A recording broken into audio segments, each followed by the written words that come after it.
La primera lectura nos presenta hoy la imagen de un personaje importante de Israel, un profeta, Samuel. Hoy se nos cuenta aquella experiencia fundante de su misión profética. Samuel había sido entregado por su madre para el servicio del templo. Servía en el templo a Dios a través del ayudar al sacerdote Elí. Sintió un llamado de noche. Y el sacerdote Elí, cuando llegó Samuel, pensando que éste le había llamado, y esto se reitera, le ayuda a entender lo que está pasando. Le ayuda a entender que hay un llamado trascendente, que es un llamado que viene de Dios. Le dice que la siguiente vez que escuche su nombre, responda: habla, Señor, que tu siervo escucha. Samuel, llamado por el Señor, respondiendo al llamado, se convertirá en un profeta, pero pudo reconocer ese llamado gracias al sacerdote Elí. Porque en la relación del hombre con Dios, muchas veces es importante la mediación de un tercero que ayuda a descubrir el modo de actuar de Dios. Este episodio de alguna manera nos abre a lo que nos cuenta hoy el Evangelio.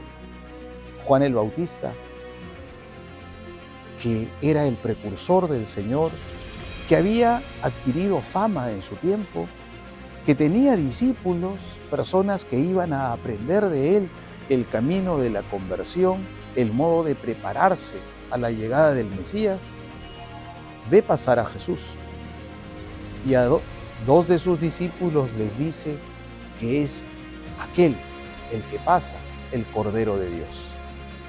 Estos discípulos se fiaron de este maestro que tenían. Se fiaron de la actitud humilde del Bautista, que sabiendo que no era él el importante, sino que él servía a otro, al Mesías, a Jesús de Nazaret, que preparaba el camino para él, estos discípulos se fueron tras Jesús, simplemente movidos por esta curiosidad provocada, procurada por el Bautista al señalar que él era el Cordero de Dios. Jesús hace una pregunta concreta: ¿qué buscan?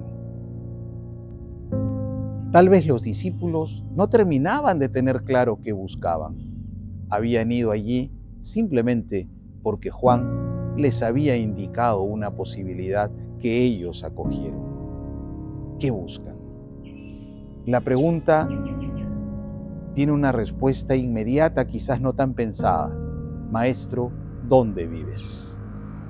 Vengan y lo verán. Jesús muestra con esa respuesta, vengan y lo verán, que no se trata de saber datos sobre él. No es suficiente conocer cuál es el lugar donde él vive, que lo importante es hacer una experiencia de encuentro con él. Vengan y lo verán.